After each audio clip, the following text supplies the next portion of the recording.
This lesson is designed for the Cambridge IGCSE and O-level curriculum, subject Environmental Management, Unit 8 Human Population. In that 8.4 Managing Population Policy is the subtitle. The learning objective is to investigate the strategies for the human population size.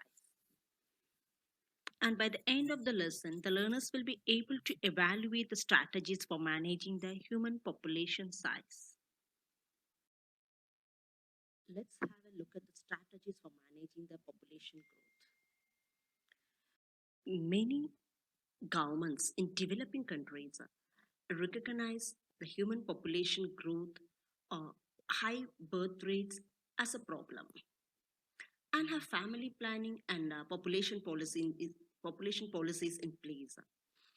Some of these strategies for managing the population growth are a family planning, a better education, improved healthcare, a better employment prospects, late marriages, migration to cities, education and careers for women,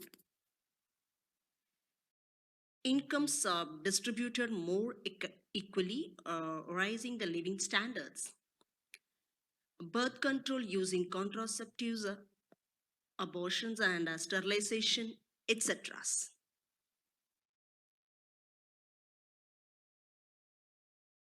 National population policies. Population policy is a set of measures taken to modify the ways its population is changing. That is pro-natalist policy and anti-natalist policy. An anti-natalist policy is a population policy which aims to discourage births. This can be done through education on family planning and increased access to contraceptions or by law. Example, China one-child policy.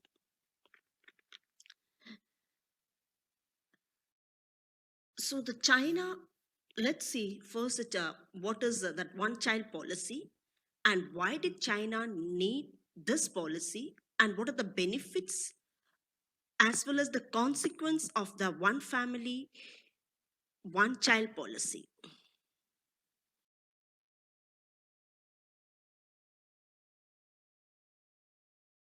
China one child policy. The one child policy was designed to control the size of rapidly growing population in China.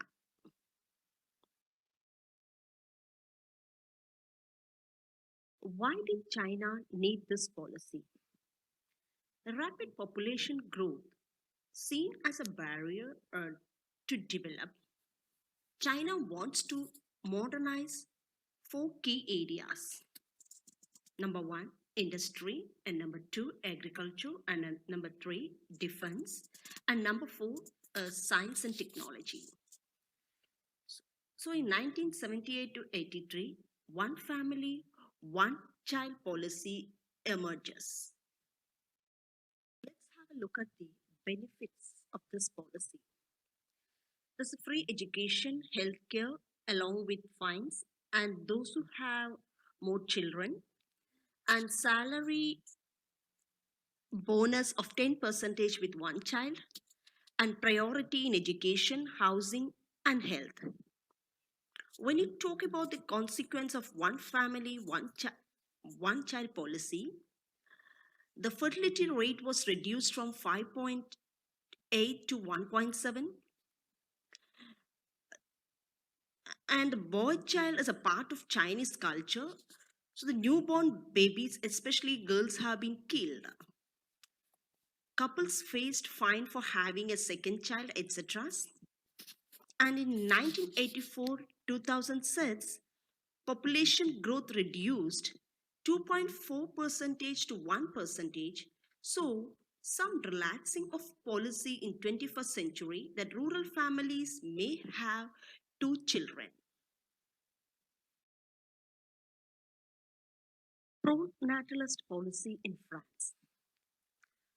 Falling and low fertility rates are common across Europe, people have becoming become more careful in planning the size of the family.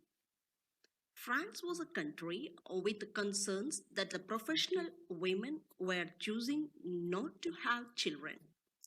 The government were worried, and that population was not going to replace itself over time.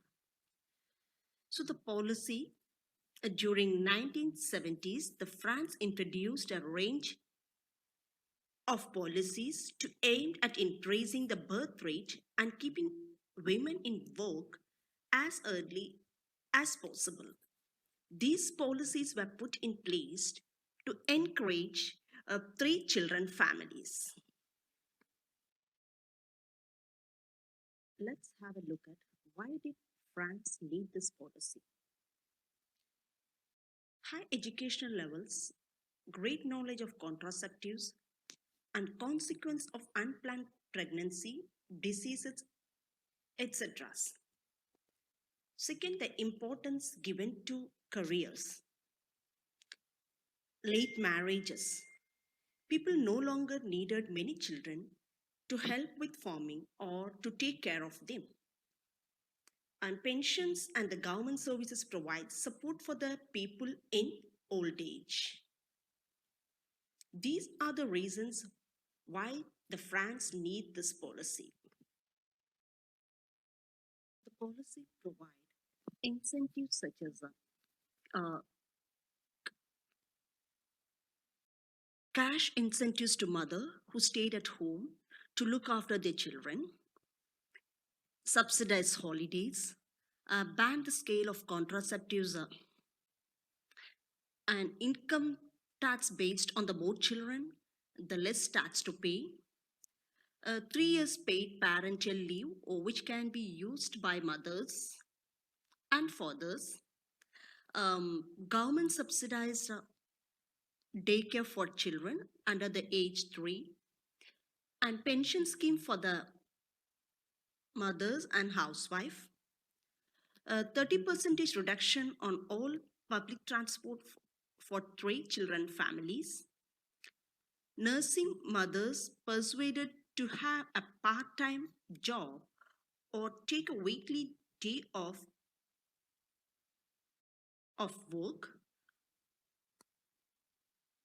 and generous maternity grants.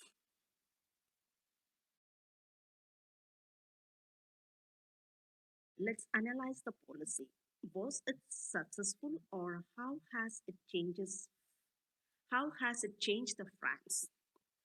Because of this policy, women considered actually having children while staying in work, and the France fertility rate is one of the highest in the Europe, and there will be less need to rely on immigration in order to fill jobs.